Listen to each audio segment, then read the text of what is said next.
Hello everyone, Pinki's makeup আর্টে তোমাদের সকলকে welcome. আমি মেকআপ আর্টিস্ট পিঙ্কি। আমি তোমাদের সাথে আবারও শেয়ার করতে চলেছি একটা মেকআপ টিউটোরিয়াল ভিডিও। আজকের লোকেশন ছিল হচ্ছে ইনসুরো।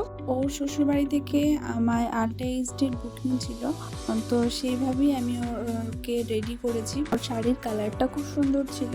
ওর শাড়ির কালার কন্ট্রাস্ট করেই আমি একটা ওকে স্মোকি আই সাজেস্ট করেছি। তো ওর স্মোকি আইটা ওকে সত্যি খুব সুন্দর লাগছিল। তো আমি ফার্স্ট যেটা করেছি, এটা ব্ল্যাক কাজল দিয়ে ভালো করে স্মাচ করে নিয়েছি আইবলটার কাছে। তো তারপর আমি হালকা পিঙ্ক কালারের দিয়ে সেটাকে ভালো করে ব্লেন্ড করার পর আমি তারপরে পার্পল কালারের যে সিনারি কালার আছে সেই কালারটা আমি ভালো করে অ্যাপ্লাই করে নিচ্ছি। আর সেটা অ্যাপ্লাই করে আবারও আমি পিঙ্ক কালার দিয়ে ভালো করে ব্লেন্ড করে নিচ্ছি, যাতে হার্টস লাইনটা বোঝা না যায়। আই মেকআপটা কমপ্লিট করার পর আমি স্কিন প্রিপারেশন করে নেওয়ার পর আমি বেসটাও রেডি করে ফেলেছি। তোমরা দেখো, আমি বেসটা রেডি করে আলটা এইচডি একটা ফাউন্ডেশন দিয়ে খুব ভালো করে ব্লেন্ড করে দিয়েছি।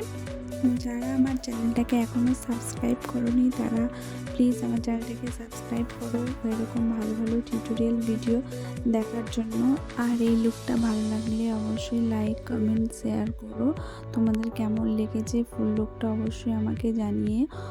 ওর তো খুব পছন্দ হয়েছিল ওর ওই লুকটা। তো তোমাদের কেমন লাগলো অবশ্যই কিন্তু আমাকে জানাতে ভুলবে না। যারা এখনও ওর আগের দিনের লুকটা দেখোনি তোমরা প্লিজ গিয়ে দেখে এসো। আমি তোমাদের সাথে শেয়ার করেছি। আর জানিও লুকটা কেমন হয়েছে। চলো দেখতে থাকো।